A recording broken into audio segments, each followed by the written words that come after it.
Una empresa joven en un mundo que avanza. Medanito. Tenemos energía. Somos energía.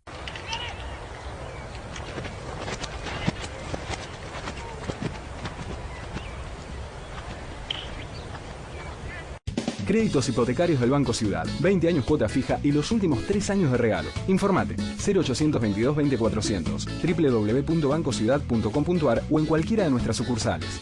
Banco Ciudad. Te quiere ver crecer.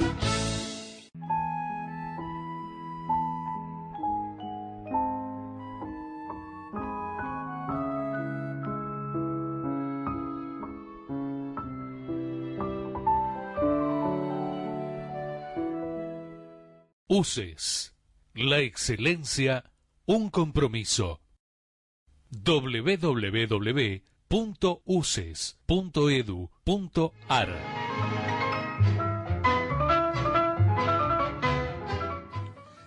Juan José, frente a estas asonadas, a estas revoluciones que ha habido, nos ha sorprendido en 2011 en el mundo árabe, Yemen, Egipto, Libia, me parece pertinente tratar de reflexionar, rumiar sobre la idea misma de revolución, la idea de si en la historia la revolución es inevitable o no, cómo trabajar un poco este tema, si el cambio debe ser paulatino, gradual, o si en realidad hay momentos en que es inevitable que los cambios sean bruscos, violentos, que exista un componente de fuerza que dirima ciertas situaciones que aparentemente están trabadas. No sé qué te parece, comencemos a reflexionar sobre esto. Eso es justamente el tema más debatido en las ciencias políticas y en la filosofía política. El tema si la revolución es necesaria, es inevitable, que sería la posición tomada por la izquierda, o si la revolución es algo como una anomalía, una enfermedad, que mejor que no ocurra, que sería un poco la concepción de la derecha. Yo no estoy de acuerdo ni con una ni con la... Cada una tiene una parte de verdad. El hecho de que la revolución es inevitable para que existan los cambios históricos fundamentales, creo que es discutible, porque fijémonos que la primera revolución política social triunfante en la historia fue la Revolución Inglesa, siglo XVII. Ahora, pensemos que desde la prehistoria hasta el siglo XVII, la humanidad no estaba estancada. Hubo cambios totales, importantísimos, revolucionarios, diríamos sin revolución. Por ejemplo, el paso del Paleolítico al Neolítico fue una transformación total. No Lo que hubo se llamó ninguna... justamente Revolución Neolítica, ¿no? Pero que no fue ninguna revolución. Antes de eso, en realidad, Se... uno si piensa, ¿no? Como un primer hecho de violencia, así, uno imagina dos seres humanos y una vaca. Sí. Y bueno, uno de los dos se quedó con la vaca porque no la podían dividir, tampoco podían dialogar, ponerse a dialogar, a ver, vos te quedás con esta parte, yo me quedo con la otra. Se pelearon entre ellos, uno se quedó con la vaca y el que se quedó con la vaca después habrá pensado, bueno, si a este lo mato, no, le voy a tener que alimentarlo un poquitito para que siga trabajando y así seguimos avanzando. Quizá esa sea, digamos, una especie de primera revolución. Pero no era, en el sentido político, social, organizado y violento, no hubo. Tampoco hubo revolución en otros cambios trascendentales del modo de producción. Por ejemplo, el paso de la economía de subsistencia a la economía esclavista. El paso de la economía esclavista al feudalismo, fundamental. No se conoce ninguna revolución feudal. No hay. Y sin embargo fue un cambio decisivo.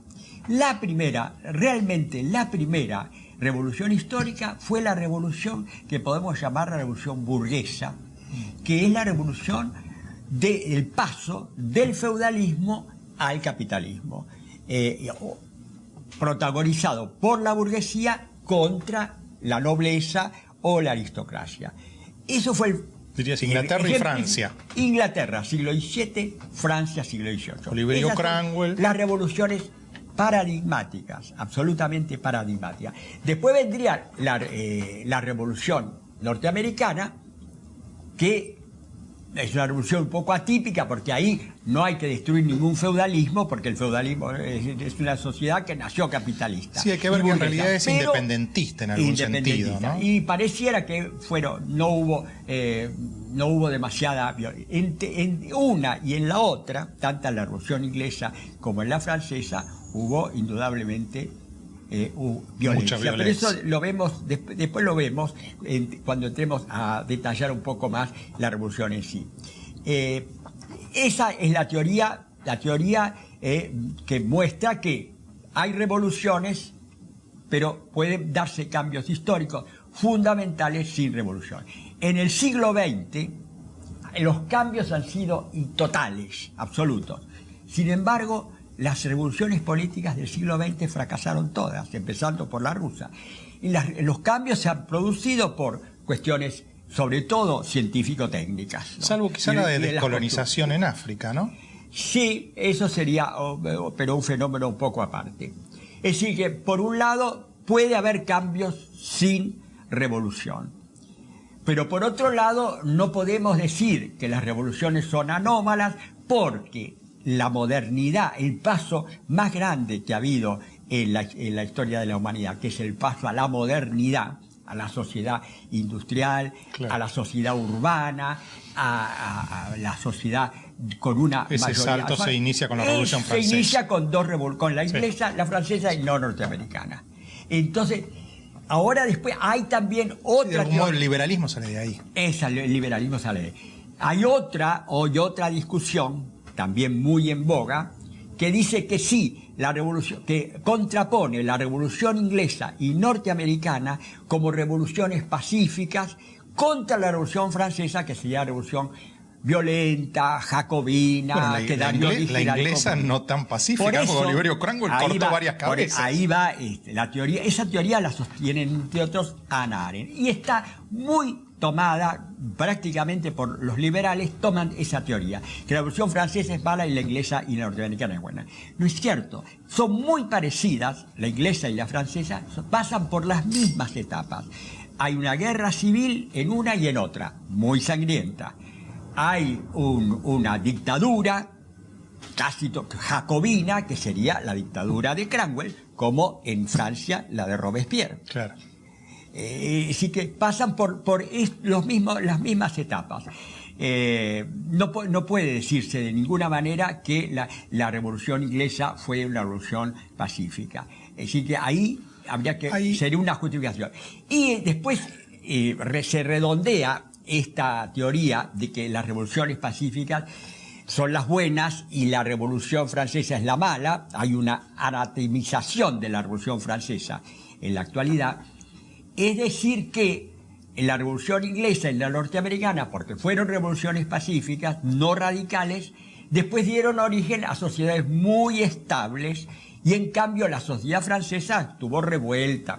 Pero de cualquier manera hay que reconocer que la sociedad francesa, la revolución francesa fue mucho más profunda que la inglesa, en el sentido, por ejemplo, que dio origen a una sociedad laica, cosa que ni la inglesa ni la norteamericana lograron nunca esa secularización.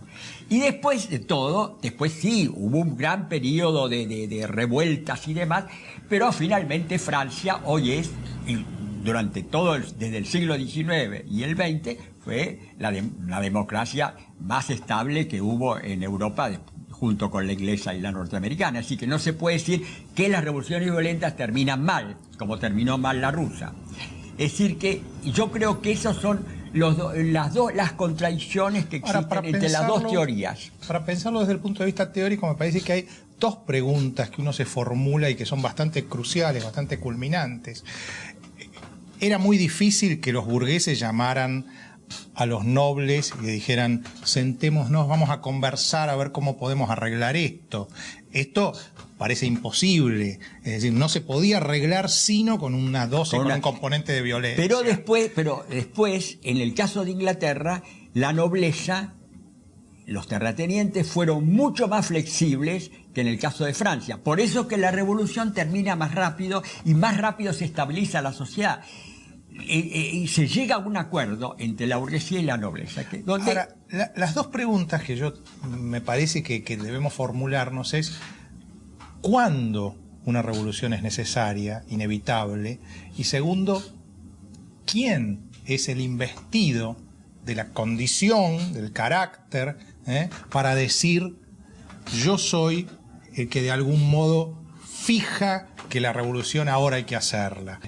No, yo creo que de entrada diría que solamente son justificables las revoluciones contra o bien regímenes dictatoriales y tiránicos, o bien contra regímenes caducos, porque Luis XVI no se puede decir que fuera un tirano, pero era un régimen caduco que impedía el desarrollo ya de la sociedad. Pero cuando en una democracia, la democracia se utiliza para obturar la propia democracia. Bueno, hay gente que cree y sostiene que democracia es sufragio universal. No. Y voto por la mayoría.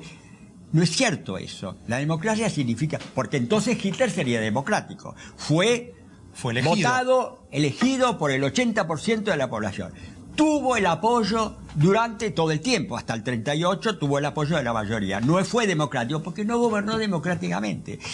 Ese es el otro requisito que suele olvidarse. Acá en la Argentina, cuando se dice muchísima gente que el peronismo fue el régimen más democrático que hubo, no es cierto, porque fue apoyado por la mayoría, fue elegido en elecciones libres, pero no gobernó democráticamente. Muchos regímenes, porque persiguió la libertad de prensa. Muchos regímenes no democráticos se llaman a sí mismos democráticos. Fidel Castro dice que es una democracia. Democracia de tipo especial. Propio Stalin llamaba democracia popular al régimen ruso. Es decir, claro, el que está en el régimen, es decir, el poder constituido siempre se autoconsidera democrático o republicano o lo que sea. No, pero desde afuera, los que ven que eso está falsificando la realidad, ¿quién es? ¿Cuál es el momento inefable en que se tiene que producir una revolución y quién lo decide? No, pero ante todo te tengo que decir, volver sobre el tema de la democracia, que quiero que lo desarrollemos ampliamente en otro programa, que la democracia, justamente por eso, el régimen hitleriano puede llamarse democrático, en cierto modo, pero la democracia tiene que ir acompañada por la república, republicanismo, es decir, división en tres poderes, obediencia del gobernante a la ley, cosa que no se hace en eso ni en Chávez, ni en Hitler, ni en ninguno de ellos, y tercero, liberal, en el sentido de defensa del individuo contra la opresión del Estado. Eso no se da ni con Hitler ni con Chávez, en mayor o menor medida, no estoy comparando los dos. Claro, justamente fíjate vos que los dos requisitos del individuo que es pequeñito, chiquitito, frente a un Estado que es inmenso, es dividir el poder, división de poderes, Montesquieu, y periodicidad de los poderes. Justamente esas dos cosas, la división del poder y la periodicidad, son lo que en general los sátrapos, como Chávez en Venezuela, y la libertad de expresión, eso, por supuesto, y el respeto a la minoría, cosa que no respetan ninguna de las pseudo o semidemocracias actuales. En el caso de Hitler ya no era ni una pseudo, era directamente una dictadura. Curioso, ¿no? Pero en el caso de los Chávez y de otros, en fin, que no quiero nombrar, pero que no son una pseudo-democracia o una democracia sucia o una semidemocracia. Ahora, vos decías, ¿quién se erige? Y el origen de las revoluciones siempre son actos muy circunstanciales. En el caso de Estados Unidos fue el aumento del impuesto al té, en el caso de la Revolución Rusa fue la represión a una manifestación de feministas. En la Revolución de Mayo, el hecho de estar preso Fernando VII. Ahí era más importante.